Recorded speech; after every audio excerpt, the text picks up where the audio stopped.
en Primera de Reyes, el capítulo 9, el versículo 3.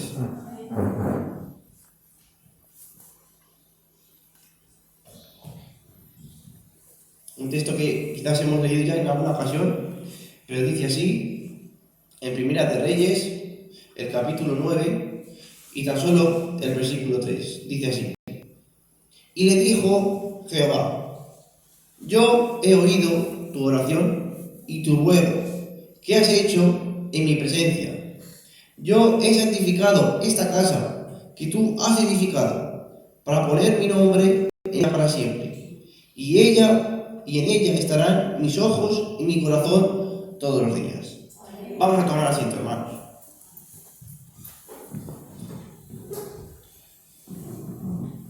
Bien, mis hermanos, la palabra de Dios nos está hablando, nos está diciendo que aquí el Señor habló a Salomón.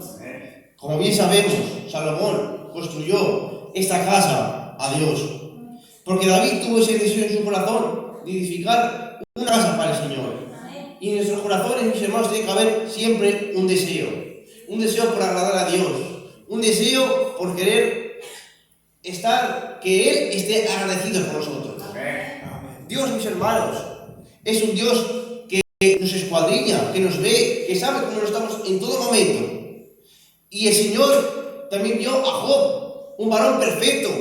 Y cuando Satanás fue a rodear la tierra y mirar por toda ella, porque Satanás no puede estar en todos los sitios al mismo tiempo. Él no es omnipresente, Él no es omnipotente, Él no tiene el poder que tiene Dios, estar aquí conmigo, estar allí con usted, estar con nuestro pastor en su casa ya sanándolo. Satanás no puede hacer eso, pero Dios sí lo puede hacer. Por eso el diablo está como un león rugiente buscando a quien devorar, mirando donde usted ha caído para poner una piedra de tropiezo, para poner quizás una trampa para que usted pueda caer. Pero el Señor estaba orgulloso de su siervo Job. Satanás había dado la vuelta por toda la tierra, viendo quizás gente pecaminosa, gente mala, gente desagradable, gente que no obedecía a Dios. Pero el Señor le dijo: ¿has considerado a mi siervo Job? ¿Has visto cómo él es? Que es temeroso, apartado del mal. Él es perfecto. Y el Señor estaba orgulloso de Job.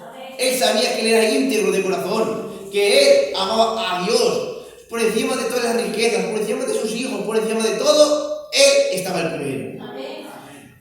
Porque Job tenía ese deseo, y David también tenía ese deseo. Un varón que amaba a Dios, un varón celoso de Dios. Y él, al ver que vivía en una casa de cedro, una casa hermosa, quizás la mejor casa que había en todo Israel, él quiso que la casa de Dios fuera mejor que la que él tenía. No que viviera en una tienda como vivía en el desierto, sino que tuviera un lugar digno de adoración. Por eso en nosotros también tiene que haber un deseo. Dios no mandó a David a hacer nada. Dios nunca se le ordenó a nadie que hiciera una casa para el Señor. Pero David tuvo ese deseo en su corazón. El Señor quizás no le va a decir: mira, tu hermano lo está pasando mal, está en tribulaciones, ve a consolarlo. Quizás eso no te lo va a decir el Señor, pero tiene que estar en su corazón, saber que su hermano está en una tribulación, en una angustia, y ir a ayudarlo. Y si eso le va a agradar, a usted le va a agradar que usted le alabe sin que nadie le diga nada, que se ponga a orar, porque ese es el deseo del cristiano: amar a Dios por encima de todas las cosas. Pero David no le pudo construir esta casa al Señor, sino que fue su hijo Salomón quien lo llevó a cabo. Y esta casa, mis hermanos, una casa, un templo hermoso. Y sabemos que las cosas escritas en el Antiguo Testamento son todo una sombra, un reflejo de lo que sería tiempo después. Toda la escritura es inspirada por Dios, porque es Dios mismo quien se encargó de poner cada letra, cada coma, cada punto en su lugar, para que ahora en el tiempo podamos conocerlo a Él. No como un simple Dios que crece en la tierra, sino un Dios que está con nosotros todos los días hasta el fin del mundo. Y las cosas, mis hermanos, del Antiguo Testamento, casi todo, cosas materiales, eran cosas visibles, como el templo de Salomón. Y ese templo, Dios lo puede imaginar, un templo hermoso. Y no solo eso, sino que en ese día, cuando fue edificado, ese día cuando todo terminó, dice que Salomón llamó a los ancianos, llamó a gente que trajera el arca de la alianza, el arca del pacto. Esa arca, como dijimos, la última vez que expliqué, esa arca habitaba a Dios. Esa arca estaba en la presencia de Dios. Nadie podía pasar, nadie la podía tocar. El que la tocaba, moría. Porque Dios es santo, nadie más lo puede tocar, nadie lo puede ver. Por eso, mis hermanos, ese arca es tomada con toda reverencia. Pero dice que fue puesta en su lugar, en su debido lugar. Y fue tanta la presencia de Dios, fue tanto el gozo que el Señor tuvo y sus siervos y todo Israel, que toda la casa se llenó de humo. Toda la presencia de Dios descendió sobre aquel lugar. Y nadie podía entrar a la casa de Dios, nadie podía entrar al templo, debido a la gran gloria de Dios. Y esa gloria, ese poder, mis hermanos, que se manifestó en ese tiempo, era una sombra, era algo. Ese templo no era la realidad, sino que era un ejemplo de lo que sería en el futuro. Si el ejemplo, mis hermanos, fue algo grande, fue algo glorioso, lo real tiene que ser mucho más glorioso, lo real tiene que ser mucho mejor, porque lo real es lo que usted y yo tenemos hoy. Y el Señor, después que se demostró que Dios aceptó ese lugar, y el rey Salomón habló y dijo unas palabras, el Señor escuchó la oración que Salomón hizo. Y aquí es donde hemos leído, donde el Señor le dijo: yo he oído tu oración y tu ruego con que has hecho en mi presencia. Yo he santificado esta casa que tú has edificado para poner en ella mi nombre para siempre. Amén. Él eligió esa casa para que todo aquel que a ella mirase, da igual el lugar donde estuviera, todo aquel que clamara a ese lugar, a esa casa, mirándolo con fe, sabiendo que ese lugar era un lugar provisto por Dios, era un lugar que Dios puso allá para adoración, un lugar que Dios puso para perdón, para sanidad. Todo aquel que mirase a esa casa con fe iba a recibir la petición de su corazón. Mis hermanos, este hombre, Jonás, desde el vientre del pez, de ese gran pez, él miró, más o menos él miraba hacia la dirección que estaba Jerusalén. El templo estaba en Jerusalén y Jonás vio allá hacia ese lugar y Dios escuchó su clamor. Así como Daniel, él miró hacia ese lugar desde Babilonia. No estaba en una tierra en la cual estaba la promesa de Dios, no estaba en la tierra que fluía leche y miel, estaba en otro lugar, pero él miró a ese lugar y en ese lugar él encontraba el fortalecimiento, encontraba, mis hermanos, las promesas de Dios, porque Dios escogió esta casa y él prometió que él estaría todos los días en esa casa para todo aquel que él, claro, a él mire, sea salvo. Que ahora, mis hermanos, sabemos que este templo, esta casa, se volvió carne. Dice la palabra de Dios: ¿qué casa me edificaréis? ¿Cuál es el lugar de mi reposo? Si la tierra es el estrado de mis pies y el cielo es mi trono, ¿qué casa me vais a edificar? ¿Qué casa vosotros humanamente me vais a hacer? Ninguna la podemos hacer, sino que el Señor necesita un lugar de reposo, y ese es nuestro corazón, esta es nuestra vida. Allí el Señor quiere morar, donde el Señor quiere habitar, porque el lugar que el Señor escogió para la oración es nuestro Señor Jesucristo. Él es la palabra, que en el principio Él era el verbo era con Dios y el verbo era Dios. Pero ese verbo, esa palabra, se hizo carne y habitó entre nosotros, y Él era la luz del mundo, y la luz, Él era la luz de los hombres. Amén. Y todo el mundo la rechazó, pero sus escogidos lo reconocieron. Amén. Aquellos escogidos, mis hermanos, aquellos que sabían, que esperaban su venida, lo recibieron, porque ellos estaban puestos para recibir al Señor Jesucristo. Amén. Y Él y su palabra no son, mis hermanos. Si usted mira al Señor Jesucristo y mira su palabra, va a encontrar lo mismo, porque su palabra y Él son uno, no puede cambiar. Su palabra es incambiable. Y su palabra, al igual que es Él, es el lugar que Dios proveyó para que usted pueda leer su palabra y ver sus promesas y ver sus bendiciones y saber qué es lo que Dios tiene preparado para usted. Saber lo que el Señor me quiere dar a mí. Yo sé, por medio de su palabra, que este es el lugar donde encontraré la salvación. Cuando estoy enfermo, cuando estoy necesitado, yo voy a la palabra de Dios. Porque ese es el lugar de refugio, el lugar de consuelo, el lugar donde puedo mirar. Porque el Señor dijo que Él estaría mirando su palabra. Él estaría mirando al Señor día y noche. Para que todo aquel que en Él clame pueda ser salvo por nuestra creencia en Cristo. Porque mis hermanos, tenemos el ejemplo de la palabra de Dios. Este pueblo, Gosén, mis hermanos, Jacob fue llevado a Gosén junto con sus hijos, su familia. Porque si usted no ha leído la palabra con atención, Gosén no era una tierra cualquiera, no era una tierra desértica por estar al lado de Egipto, sino que dijo Faraón, le dijo a José: en lo mejor de Egipto, en lo mejor que hay, pon a tu familia, pon a tu casa, en lo mejor que hay. Y José puso a Jacob en Gosén, una tierra fructífera, la mejor tierra que había, se la dio a ellos, a su pueblo Israel. Y no solo eso, sino que ese pueblo era bendecido, ese pueblo era próspero, porque tenía una promesa de Dios, que el Señor prometió que su descendencia sería como la arena del mar. Yo, si fuera hijo de Abraham en la carne, estaría orgulloso, estaría contento, porque ninguna persona conocía al Dios de Abraham, porque Dios mismo se iba a conocer a Abraham. Nadie conocía al Dios de Abraham, solo Abraham y su descendencia conocían a Dios, a Elohim, el autoexistente. Y yo estaría orgulloso de ser un hijo de Abraham. Y aquella gente, mis hermanos, estarían orgullosos de ser tener al Dios de Abraham, al Dios de Isaac, al Dios de Jacob en ese lugar, habitando allá en José. Porque mientras que todo Egipto estaba disfrutando quizás de sus sacrificios, de sus dioses, de sus fiestas, de su idolatría, estaban a un Dios falso, pero ese Dios que ellos tenía una promesa para ellos. Una promesa que jamás terminaría, y Dios aún sigue lidiando con su pueblo, porque Dios no puede cambiar su palabra.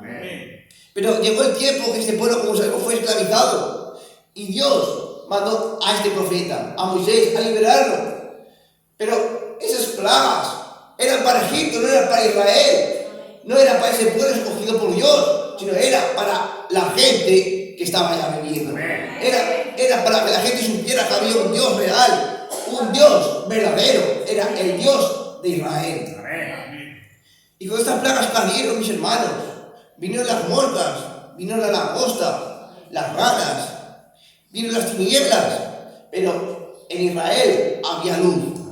Porque en medio del tiempo que estamos viviendo, en medio de las tribulaciones, de las angustias, en medio de las plagas que están cayendo hoy en día, hay un pueblo preparado, un pueblo que tiene luz en su corazón. Y Cristo es la luz del mundo, y nosotros tenemos la gloria, tenemos la fe de que Él está ahora reposando en nuestras vidas. Porque el Señor es el lugar, el Señor Jesucristo, el lugar provisto, que es lo que el Señor preparó para que nosotros pudiéramos estar preparados en Él, listos.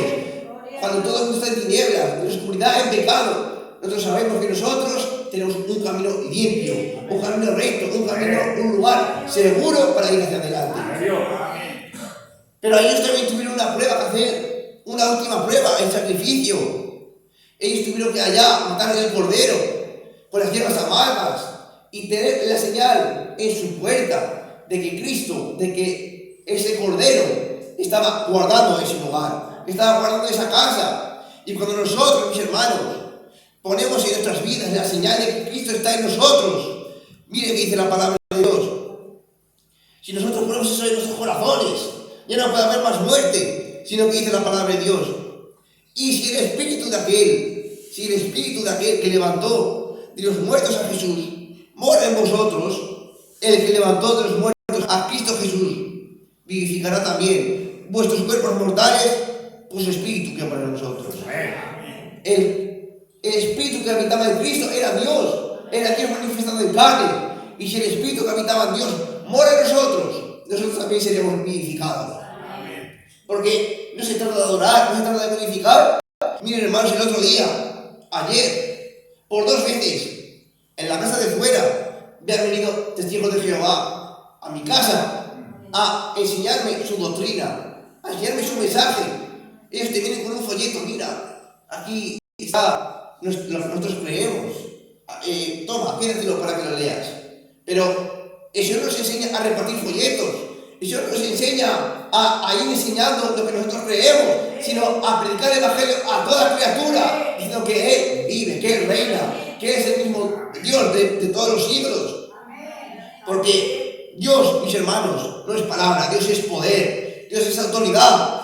Y Dios necesita a gente que crea que Él es el lugar provisto por Dios. Que crea que Él es el único digno de ser adorado. Al igual que Rahab la ramera. Ella estaba perdida, no tenía nada que hacer. Pero ella en su corazón sabía que ese pueblo de Dios, ese pueblo que venía, ese pueblo de Israel a conquistar, era un pueblo especial. No era como su pueblo Jericó, sino que ese era un pueblo especial, un pueblo que estaba escogido por Dios. Y ella, Rahab la ramera, no era descendiente de Abraham, no era descendiente según la carne, pero la fe que ella profesaba era digna de ser hija de Abraham. Igual como usted y como yo, quizás no nos veamos en la carne, pero Jesucristo, siendo Él la simiente bendita de Abraham, si nosotros creemos en Él, también somos descendientes de Abraham. Y tenemos sus promesas, sus milagros, sus señales. Y poseeremos las puertas de nuestros enemigos. Las puertas de la enfermedad no pueden estar sujetas ante nosotros. Ni las puertas de la angustia, ni las puertas de la muerte. Nada puede estar entre nosotros. Porque esa promesa fue para los vencedores. Y esa mujer, mis hermanos, sabía que ese pueblo iba a conquistar toda Canaán. Pero ella recibió a los mensajeros en paz. A los mensajeros que envió Josué. Y les pidió una señal segura para que estuviera ella salva, para que ella pudiera ser salva, ella y toda su casa. Ella le pidió a esos mensajeros. Ahora, ellos le dijeron, toma, pon este cordón de grana en tu ventana. Ella quizás podía haber dicho, bueno, yo quiero ver a Josué. Yo quiero ver que Josué mismo, tu jefe, venga aquí y me diga lo que tengo que hacer. Pues eso nunca habría acontecido, ella habría muerto, porque allí estaban sus representantes, allí estaban los mensajeros, los que tenían la palabra para decir, mira Josué, yo he dicho esto con esta mujer. Y Josué, que era el profeta de Dios, mandó a todo el mundo que viera esa señal. Allí estaba una mujer que era parte del pueblo de Dios ahora. Ahora, mis hermanos, nosotros tenemos mensajeros. Moisés fue un mensajero. Esos 2 hombres fueron mensajeros. Y si usted no cree al mensajero, usted está rechazando el mensaje. Usted no espere que Dios se le aparezca, o se le aparezca un ángel y le diga todo. Dios tiene sus mensajeros. Dios tiene sus mensajes. Y hoy también tenemos nuestro mensaje. Como bien sabemos, el mensaje de nuestro profeta. Porque los mensajeros no eran Dios. Moisés no era Dios, pero ellos venían de parte de Dios. Teniendo un mensaje para liberar al pueblo que estaba en su lugar. De todo Jericó, solo una mujer fue salva. Y de medio de todo este mundo corrupto, de medio de toda esta generación peligrosa, mala, tan solo hay una novia escogida por Dios. Y en el tiempo de Noé había muchas barcas, porque el Señor le dijo a Noé que hiciera un arca. Noé tenía que saber que era un arca. Si el Señor a mí me dice, haz una silla, y yo no sé qué es una silla, no tiene sentido que me diga eso. Entonces Noé sabía que era un arca. Él la había visto, en su tiempo había barcos, pero tan solo uno resistió a aquella gran lluvia. Porque ese arca estaba hecha por Dios y para todo aquel que entrara en esa arca. Por tanto, Dios tiene la estatura, tiene unas medidas para todo aquel que quiera adaptarse a esas medidas, pueda ser salvo. Y esa es la palabra de Dios. Ese es lo que Dios nos dio, lo que el Señor proveyó, para que nosotros hoy podamos mirar a su palabra y decir que soy salvo en nombre del Señor. Y sabemos que vienen tempestades, como en Israel vinieron plagas. Ahora están viniendo plagas sobre la tierra. Dice la palabra de Dios que hubo 3 ay. Un ay es una guerra mundial. El segundo ay es otra tercera guerra mundial. Y falta el último ay, dice la palabra de Dios. Que esa sería esta próxima tercera guerra mundial que viene. Ahora dice la palabra de Dios. He aquí, pasó el segundo ay. He aquí, ¿cómo? El tercer ay viene pronto. Mis hermanos, la segunda guerra mundial acabó, pero dice la palabra de Dios, he aquí, el tercer ay viene pronto. Ahora dice, he aquí, coma, y cada coma, cada punto de la Biblia tiene un significado. Cada cosa en la escritura no está puesta por poner, tiene algo que ver. Y él dice, el segundo ay pasó, he aquí, coma. Ahora hay un lapso de tiempo, hay que esperar a algo.